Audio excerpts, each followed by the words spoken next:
Nah, kita tinjau dulu batang tekan yang sederhana. Ini yang dihitung oleh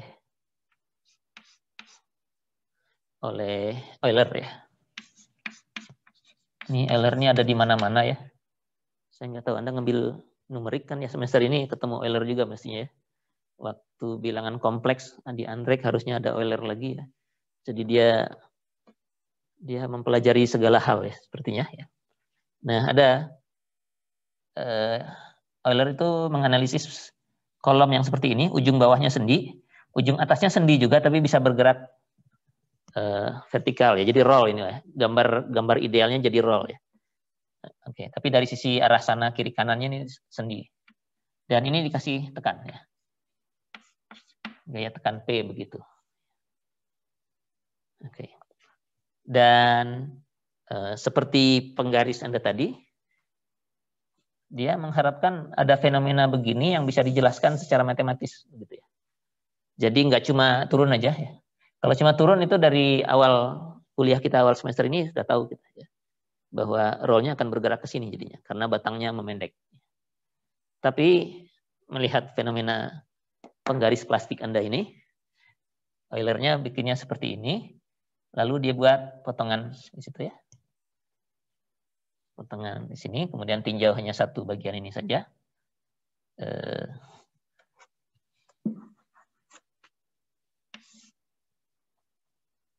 Ini gaya P-nya.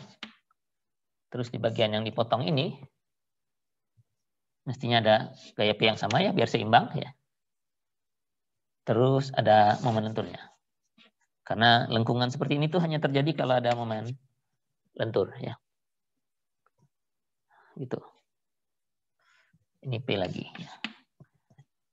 Nah, keseimbangannya bilang, bikin aja keseimbangannya, keseimbangan momennya ya. Defleksinya barusan kita pelajari, kalau ini namanya Y ya. Ini jaraknya namanya Y ya. Perpindahan dari tadinya lurus menjadi berdeformasi. Ini kan seperti balok juga ya. Kalau ditidurkan ini jadi balok ini ya. Jadi begini gitu ya. Ini digambarkan vertikal jadi yang itu. Jadi ini seperti balok. Y-nya ini bisa sama dengan Y yang tadi ya. D2Y dx kuadratnya sama dengan M per EI-nya berlaku. Yang ininya tetap berlaku nih. Kalau ada lentur dan ada momennya. Cuman kita belum tahu momennya berapa. Nah, kalau dihitung di sini, M per EI, gimana keseimbangannya nih ya? Sigma momen sama dengan 0 aja. Momen ke sini misalnya, ke titik atas ini A ya. Sigma MA sama dengan 0. Kita punya M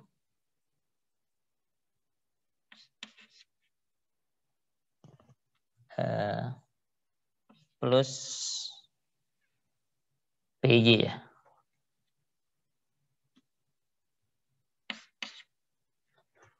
M tambah PY sama dengan 0 gitu ya. Keseimbangannya bilang begitu. Ini momen, ini P kali Y gitu ya. Momennya terhadap titik A. Oke. Atau kalau seperti ini artinya M-nya adalah minus P kali Y gitu ya. M-nya sama dengan minus P kali Y. Nah, kita ingin mencari Y-nya dulu kalau begitu ya. Cari Y-nya, masukkan ke sini ya. Jadi kalau kita masukkan ke sini D2Y dx kuadrat. Saya tulis di atas ya. Sama dengan M per EI sama dengan minus P Y gitu ya. Lalu kalau minus PY-nya mau saya bawa ke sebelah sini, kita punya bentuk D2Y dx kuadrat tambah PY sama dengan 0. Ya.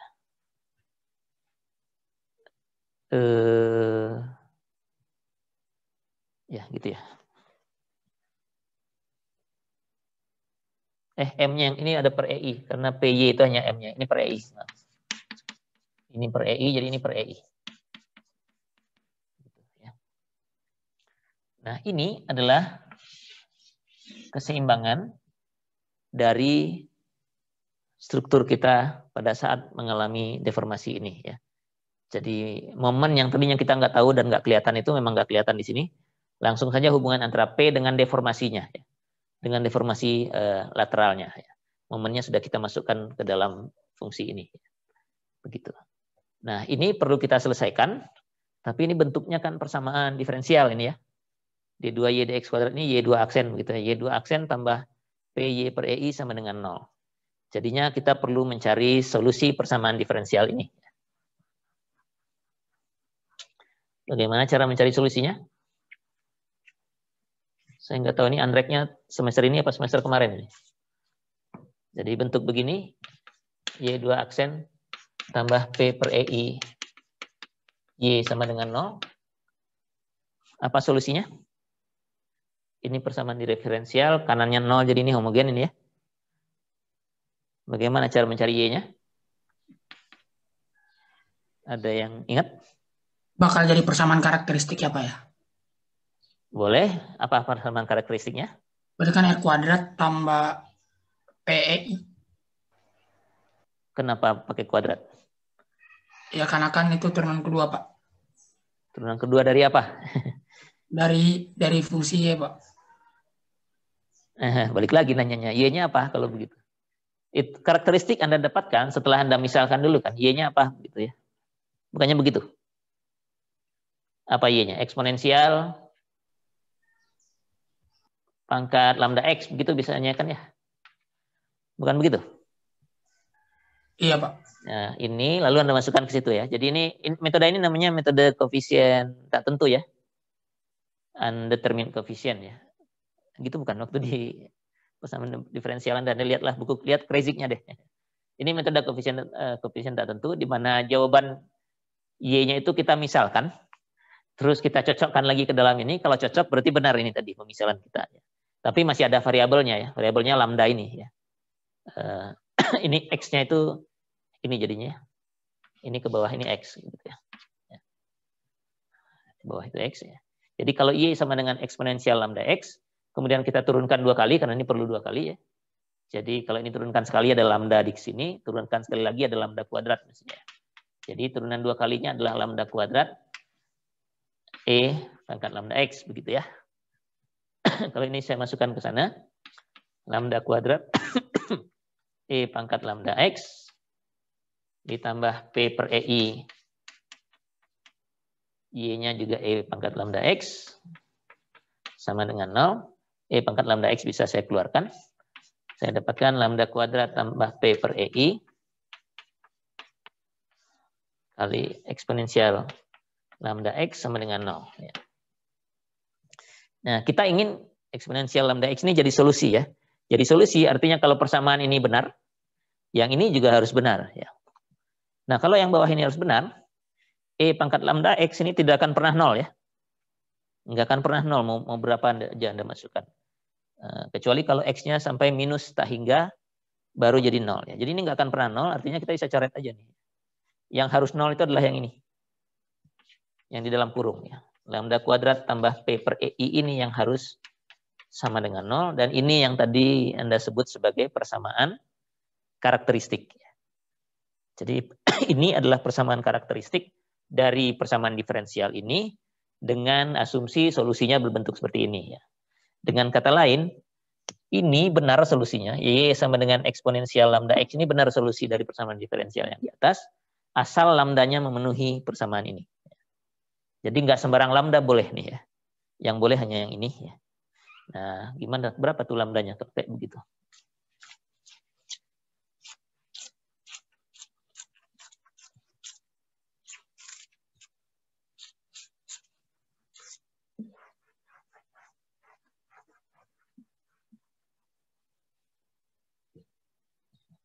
Kalau lambda kuadrat tambah P per EI sama dengan 0, pindahin ke sana minus P per EI ya. Jadi lambda kuadratnya adalah minus P per EI. Oh, lambda kuadrat negatif itu berarti kita berurusan dengan bilangan imajiner ya. Jadi lambdanya mestinya plus minus akar P per EI. Ya. Ada I-nya, ada bilangan imajinernya di depan. Karena ini negatif ya. Plus minus I akar P per EI. Oke, ada dua jawabannya, satu positif, satu negatif ya. Jadi kita masukkan ke sana, dan kalau masih ingat persamaan diferensial Anda, kalau tadi misalkannya begini, terus ternyata ada dua lambdanya, satu yang positif I akar P per EI, satunya negatif I akar P per EI, artinya Y-nya harus dikombinasikan dari keduanya itu ya. Jadi bentuknya jadi C1 eksponensial, saya tulis lambda 1, lambda 2 dulu aja ya, daripada nulis I itunya lama ya. Lambda 1X ditambah C2 E lambda 2X, di mana lambda satunya adalah misalnya minus I akar P per EI, lambda 2-nya positif I akar P per EI. Oke. Nah, tapi ini lambdanya bilangan imajiner ya. Nah, kalau Anda ingat Euler lagi, ini ketemu Euler lagi di kasus yang lain ya. Euler bilang kalau eksponensial pangkat imajiner itu bisa dituliskan sebagai kombinasi apa? Kalau eksponensial pangkat imajiner itu kombinasi dari apa? Sin dan cos ya, Pak ya? Sinus dan kosinus, ya, betul. Kalau pangkatnya bukan imajiner, pangkatnya bilangan nyata, itu kombinasi dari cos hiperbolik dan sin hiperbolik, begitu ya kata Euler. Ini karena pangkatnya imajiner, ini bisa dituliskan dengan konstanta yang lain, A kosinus lambda 1. Enggak pakai lambda 1 lagi, karena untuk cos plus minusnya enggak ini ya, jadi tinggal pakai nilainya saja, nilai lambdanya saja. Yang sudah tidak imajiner lagi, jadi sisanya ya, yang sebelah sininya. Oh, kalau gitu saya tulis gini aja. Nggak bisa lambda, karena lambda di sini nggak kelihatan bahwa dia imajiner ya. Harus ditulis ternyata.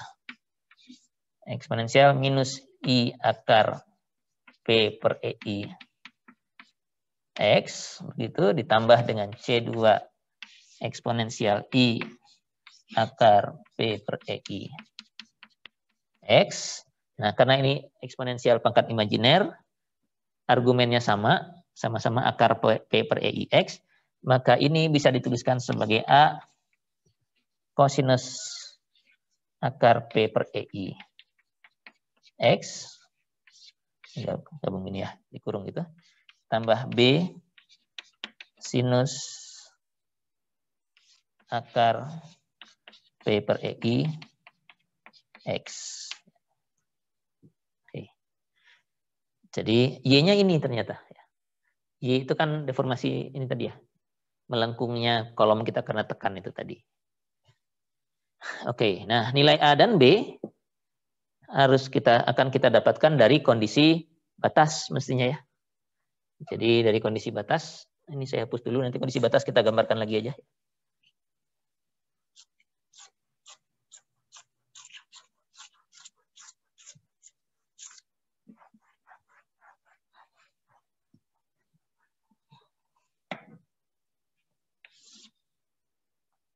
Nah, kondisinya kan gini tadi ya. Ini panjangnya katakan L gitu ya. Diberi gaya P, terus dia melengkung begini ya. Ini adalah Y, X-nya dari atas ke bawah gitu ya. X-nya dari atas ke bawah. Dan A dan B itu kita dapatkan dari kondisi batas ya. Di X sama dengan 0, mestinya nggak ada Y-nya, karena ada tumpuan kan. Artinya dia nggak mungkin ujung ini bergerak kiri kanan. Ujung bawah juga begitu, nggak mungkin bergerak kiri kanan nih, karena ada tumpuan ini. Yang bisa bergerak kiri kanan hanya yang sebelah sini. Jadi Y di 0, nih X sama dengan 0, harus sama dengan 0. Ya. Nah, kalau kita masukkan X-nya 0, masukin X-nya 0 di sini, sinus 0, 0. Ya, jadi ini habis ya. Tinggal kosinus 0, 1. Jadinya kita dapatkan A sama dengan 0. Ya. Kemudian YL sama dengan 0. Di ujung L ini juga harus sama dengan 0. Karena A-nya sudah 0, sudah habis. Tinggal ini. B sinus akar P per EI L sama dengan 0.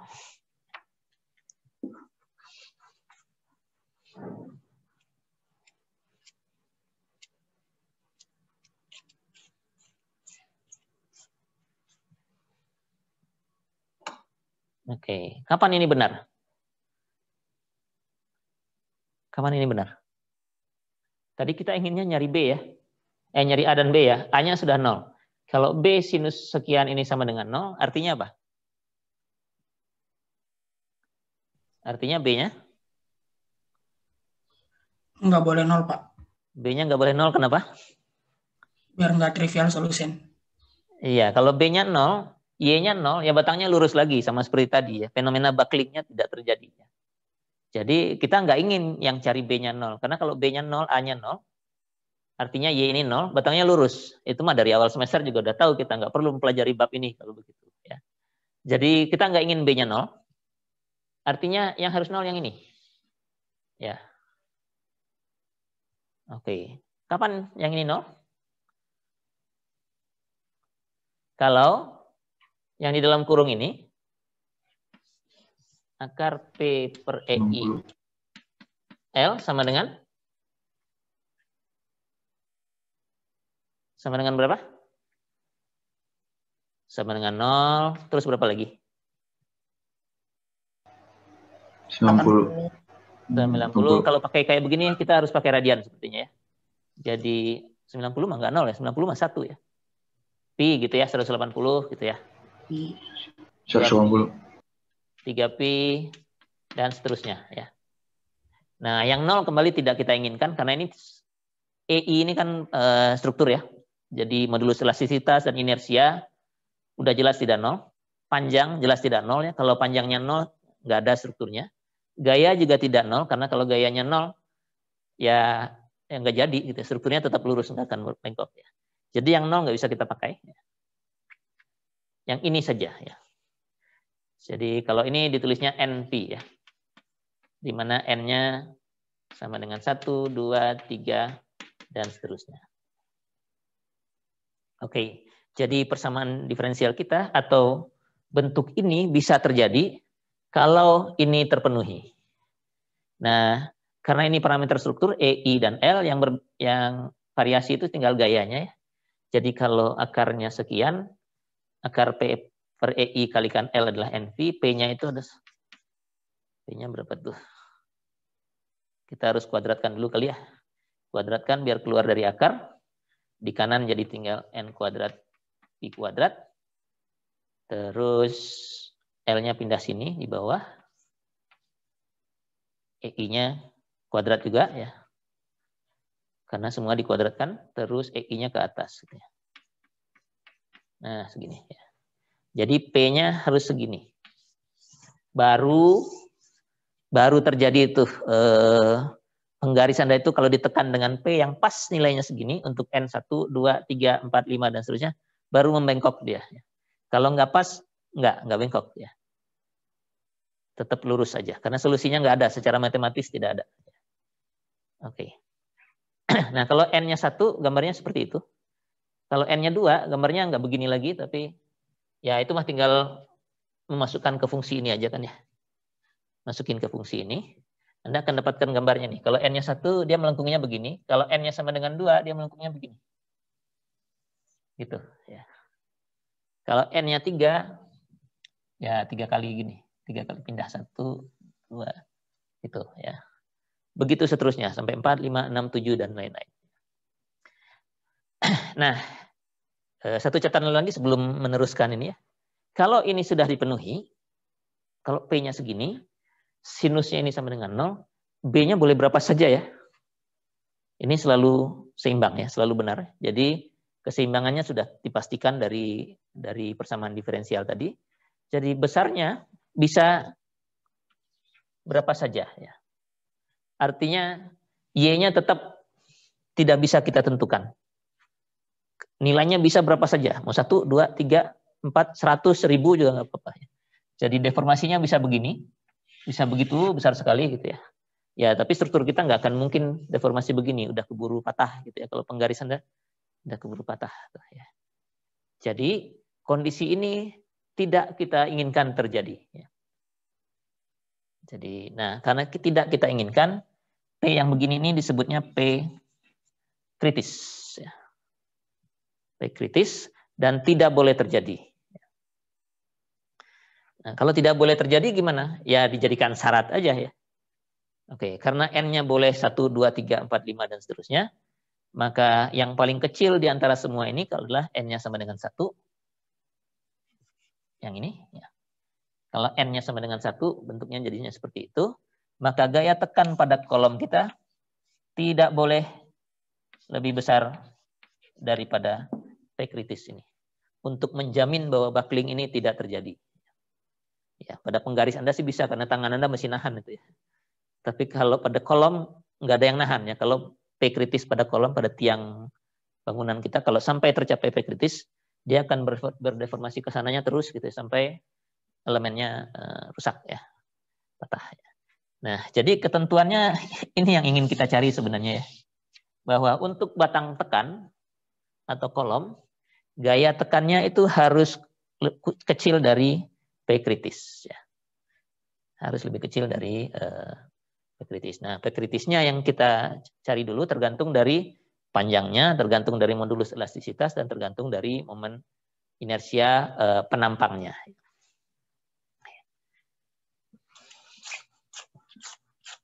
Oke ya, jadi kembali ke sini untuk mengingatkan aja kesimpulannya. Jadi untuk batang yang mengalami tekan,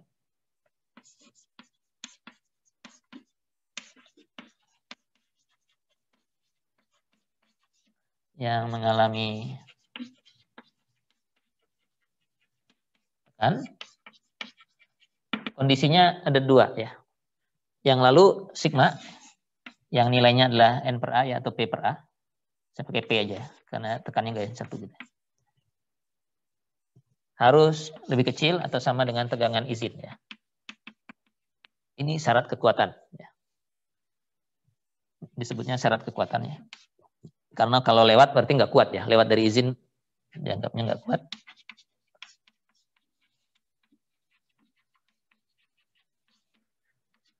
Syarat kekuatan.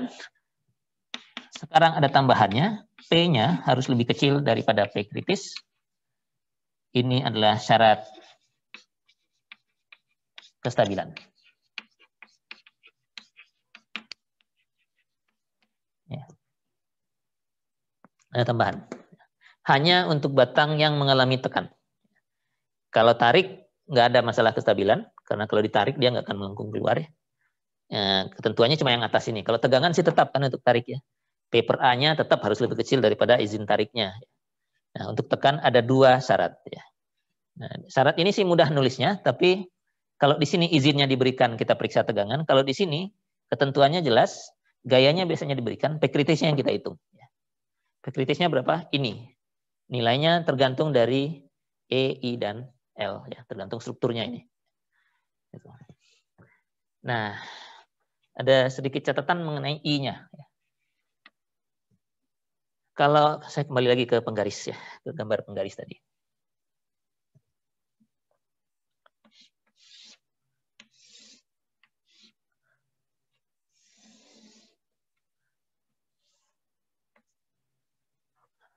Itu ya. Ini penggaris dikasih gaya tekan P. Saya bikin sumbu deh. Saya bikin sumbu apa ya? Sumbu X ke sana. Sumbu X, sumbu Y-nya vertikal. Artinya ini Y. Terus sumbu Z-nya ke sini. Ke depan. Kalau Anda tekan penggaris ini, melengkungnya ke arah mana? X, kalau melengkung itu pasti kalau nggak X, Z ya. Y mah bukan melengkung namanya, memendek. Ke arah mana melengkungnya? X, Pak. Ke arah X. Kenapa ke arah X? Ini intuisi Anda bagus sebenarnya ya. Benar ke arah X. Kenapa X? Kenapa tidak ke Z dia perginya? Nggak begini gitu melengkungnya.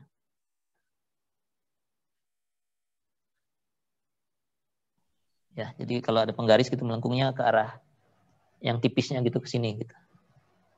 Kenapa kira-kira? Lebih padat nggak sih, Pak? Lebih apa? Saya kurang jelas tadi. Anda bilang lebih apa tadi? Lebih berat atau lebih apa tadi Anda bilangnya? Lebih padat sisi Padat. sampingnya. Padat itu belum menjadi ukuran properti kita sejak awal semester ya. Padat itu apa lagi ya? Lebih lebar maksudnya. Ini lebih tipis gitu ke sana, yang ini lebih panjang gitu ya. Karena kepadatannya tuh sama aja semua. Ya. Nah, clue-nya karena tadi saya bicara soal inersia, clue-nya ada di inersia ini. Ya. Jadi kalau penampang yang mengalami tekan, penampangnya ini ya, saya gambar penampangnya. Ini penampang penggarisnya. Ini bukan penggarisnya, tapi penampangnya. Yang atas ini yang mengalami tekan dari atas begitu ya. Ini dia mempunyai dua sumbu untuk inersia ya. Ini IX, IX-nya arah sini. Sumbunya aja saya tulis. Kalau kayak gini berarti sumbunya sumbu X-nya ke sini dan sumbu Z gitu ya kalau dari gambar ini ya. Z-nya ke bawah sini. Sumbu X dan sumbu Z. Dia punya IX dan punya IZ. Mana yang lebih besar? Ada IX, ada IZ. Mana yang lebih besar untuk penampang seperti ini?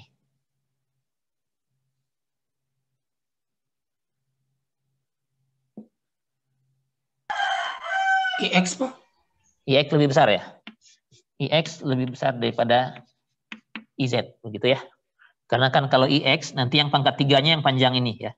Sementara kalau IZ yang pangkat 3-nya yang kecil ini sebenarnya. Jadi ini dikalikan yang tinggi ini dikalikan lebar ini pangkat 3. Sementara kalau IX yang tinggi ini kita pangkat 3 ya. Oke. Nah, karena IX lebih besar daripada IZ, akan lebih susah melengkungkannya mengitari sumbu X ya. Dan jauh lebih mudah melengkungkannya mengitari sumbu X tadi ya. Melengkungkan penampang ini terhadap sumbu X akan lebih sulit dibanding melengkungkan dia terhadap sumbu Z ini.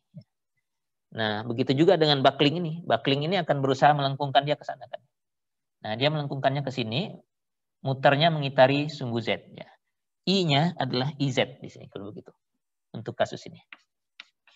Ya. Jadi inersia penampangnya diambil yang terkecil di antara dua sumbu ini. Dia akan mencari yang terkecil. Oke. Nah, di situ muncul inersia terkecil itu terjadi kalau ya minimum mestinya I minimumnya ya. Untuk penampang yang punya sumbu simetri, I minimumnya pasti salah satu sumbu simetri. Tapi kalau bukan sumbu simetri, yang begini misalnya, jadi yang ditekan itu penampangnya L begini. Nah, I minimumnya itu kalau nggak salah di sini nih nanti. Ini harus dicari nih. Jadi dia melengkungnya akan begini ya. Ya, bukan kiri kanan atau ke atas ke bawah, tapi miring begitu melengkungnya. Dia mengikuti sumbu yang menghasilkan inersia minimum. Ya. Jadi itu yang perlu diperhatikan ya. Saya berikan satu contoh.